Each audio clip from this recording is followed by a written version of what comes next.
Hello, ladies and gentlemen, and welcome to the Discriminating Gamer. You know, I recently made a new friend named Lance. It's not the most common name, but back in the Middle Ages, people were named Lance a lot. Ladies and gentlemen, today we're going to go ahead and take a look at my top 10 games set in the Middle Ages.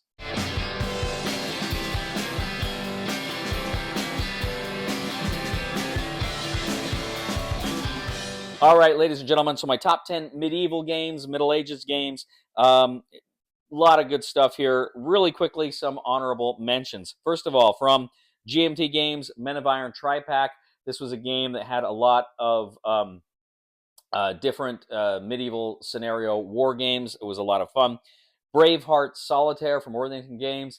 This again was part of the book Solitaire series. Where you use a pencil and a dice, and really a lot of fun. I always like the Solitaire series games, and this one was really good. Saladin from Shakos, which is a great game about the Crusades. Really fun game there as well.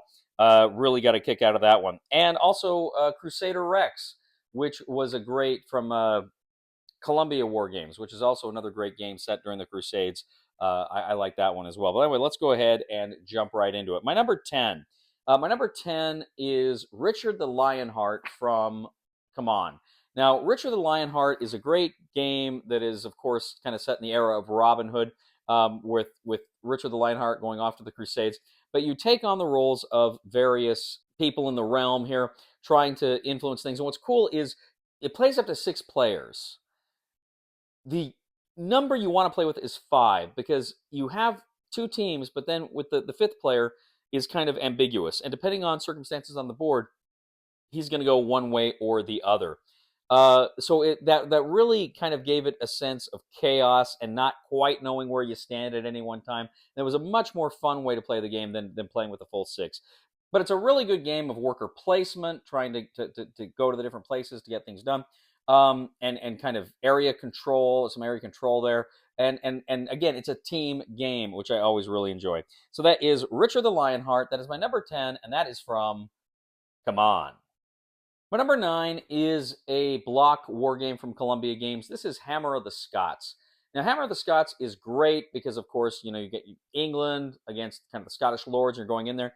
And one of the cool things about this game is you've got, of course, the block war game where you're rotating the blocks and the pips on the blocks. But what I really liked about this game is you've got the mechanic where you can actually capture a lord from the other side, and then they defect. They become yours. So it's not just a matter of knocking your enemies out of the game. There's points in the game where they will actually become your units. But it's a great, I really enjoy Columbia block war games, and this is one of the better ones on their list. There's a lot they've done over the years, but this one is just great. The history here is great, and this kind of trader mechanic here just makes this one a lot of fun. So that is Hammer of the Scots. That is my number 9 from Columbia Games. My number 8 is a game that I just played here not too long ago, and it's really become one of my favorites of medieval games. But this is Tales of the Arthurian Knights. Now, Tales of the Arthurian Knights, I'll be blunt, the game element of it is not the strongest. And what I mean by that is it's almost more of an activity, but you're moving around the board to engage in these various stories, and you've got this big book that you pass around that has the different stories in it, and you may encounter people, and you draw a card that's like their personality trait and the kind of person they are, and you put them together, and it gives you a number, and then you can read that number in this tome that gives you a specific story for that combination there. And the same thing with the different eras and the cards you put out. There's all these different combinations that can pop up that give you different stories and adventures. And it's highly unlikely you're ever going to do the same thing more than once after several plays. It's so good. But if you like big storytelling games, you're really going to enjoy Tales of the Arthurian Knights. This is from WizKids, and that is my number 8. My number 7 is not technically a coin game. It's, I guess, coin adjacent, but this is Vijayanagara from GMT Games. And Vijayanagara takes place in medieval India. And essentially, you have the different kingdoms of medieval India that are competing for power. This is a 3-player game. You play with less and with bots, but it's best at 3.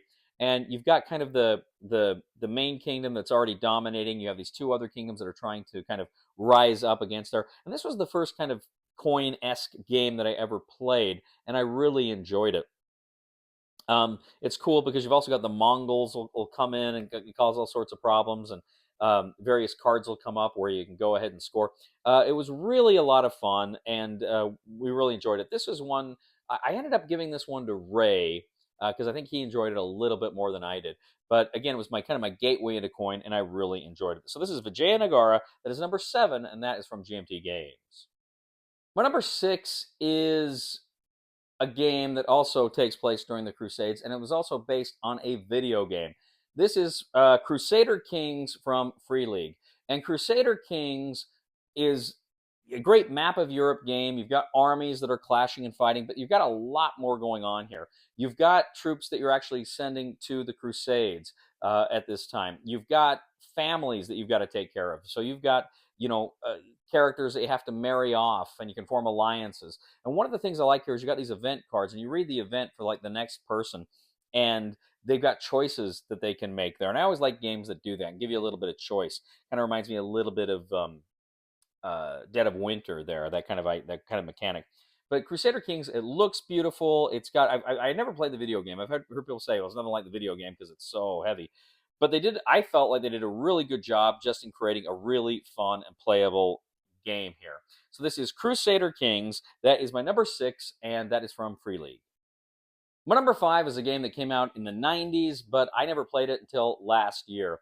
It's probably the greatest area control game of all time. This is, of course, El Grande from Hans and Gluck.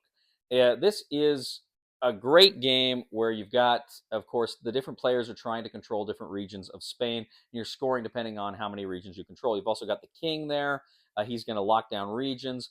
You've also got kind of the tower, and you kind of put some of your guys in the tower, and that's going to let you do some additional scoring there. There's some great hidden information with that tower, but some real cutthroat gameplay as you're trying to claim the most territories and regions on the board. Like I say, I'm kicking myself I didn't play this one sooner. Been around for 30 years, and I just got to it. This is El Grande. That's from Hans im Glück, and that is my number 5. My number 4 is it's a very light game. It's almost a party game, not quite, but this is Sheriff of Nottingham from Come On. Sheriff of Nottingham is such a fun game of bluffing and double bluffing. Of course, every round one person is the sheriff. The other players can put kind of cards into their little pouch, and some of these are illegal, some of them not. You can try to bribe the sheriff not to look into the pouch. If he does and there's nothing there, the sheriff is screwed. But if he finds something, some contraband there, then you're screwed. And of course, you're trying to gain the most gold, and you get gold by smuggling your contraband into the city past the sheriff. This is such a fun game. I absolutely love Sheriff of Nottingham. This was another game that was out for a long time, and I was down in Texas, and somebody had it and said, let's play it. And I'm like, okay. And it blew me away. It was so fun. And then I played it many times since. It's just great fun. This is a game, every time you play it, you are laughing. You and your friends are constantly laughing when you play a game like this and having so much fun. So that is Sheriff of Nottingham. That is from Come On, and that is my number 4. My number 3 is another great kind of area control game, and this was kind of a riff on the Birth of America series, but it is the Birth of Europe. This is 878 Vikings. 878 Vikings is this great game of, as I say, area control. You have factions that are working together, and you can move your factions and somebody else's units. And so you kind of never know where things are going to be at the same time. There's also, you don't know what the turn order is going to be from round to round. So that's also really cool and really a lot of fun. This is the series, again, my favorite of the series is probably 1775 Rebellion, which is the American Revolution. But I still really enjoyed 878 Vikings. It's one I did actually end up giving to a friend of mine when I was in Texas. I had to give a lot of my games away when I left. And it's kind of one that I kind of feel bad of because it is a phenomenal game. So that is 878 Vikings. That is from Academy Games, and that is my number 3. My number 2 is from GMT Games, and this is part of a series that is one of my all-time favorites. That is Commands and Colors. This is Commands and Colors Medieval. Now, this has some great battles, some great units, but you've got that great system you got the three parts of the battlefield: your center, your right flank, and your left flank. And you're playing cards to move units on those specific flanks or in the center. And there's a lot of just great dice rolling and maneuvering in this game. And there's so many other great games in this series. I probably say the Napoleonics is probably my favorite version, although I really like Overlord for Memoir 44. We've got 8 players there. They're all great systems. But CNC Medieval, like I say, it's got some great battles of the medieval era, some great units from that era, and it's just, these games always suck me in. So this is CNC Medieval. That's from GMT Games. My number 1 medieval game of all time. This was a game that I played last year for the first time. And when I think I played about a year ago for the first time, like in March, right? And I remember after I played it, I thought, well, this is going to be my favorite game of the year. Hands down. I can't see anything beating it. Eventually, some other games did get ahead of it, but this was still pretty high on my list for 2024 games. Because it's so great. It's a 2-player game. It also plays into the Robin Hood mythos. This is a Gest of Robin Hood, a Gest of Robin Hood. It's so good. It's, again, a coin-adjacent game. You've got the coin tactics where you've got units and you're turning them upside down. The sheriff is trying to get his wagons into through the forest and into the city. Robin Hood is trying to attack the wagons, and the sheriff is trying to maintain order.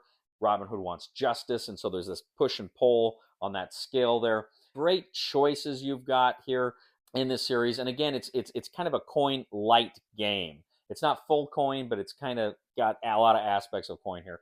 And it's great. It's a 2-player game. It's really one of the best 2-player games GMT's put out there, and they put out a lot of good 2-player games. So I really like this one. This is my number 1, A Gest of Robin Hood from GMT Games, my number 1. All right, ladies and gentlemen, so tell me, what do you think? What are your favorite medieval games? What do you think of my choices? Do you like them? Do you not like them? Let me know. Please leave a comment here on YouTube, on Board Game Geek, on Facebook, on Twitter. Please engage with us on social media. We really appreciate that quite a bit.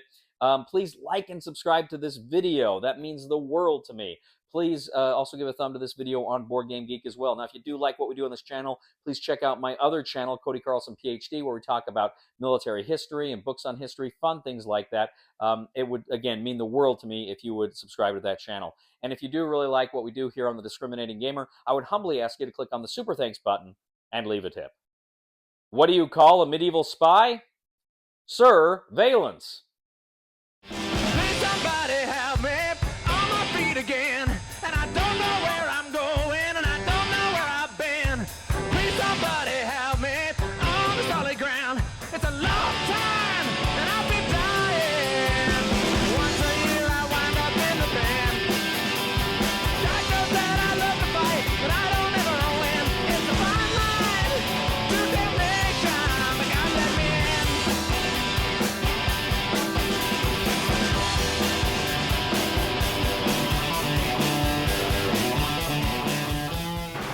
Is it 4 apples?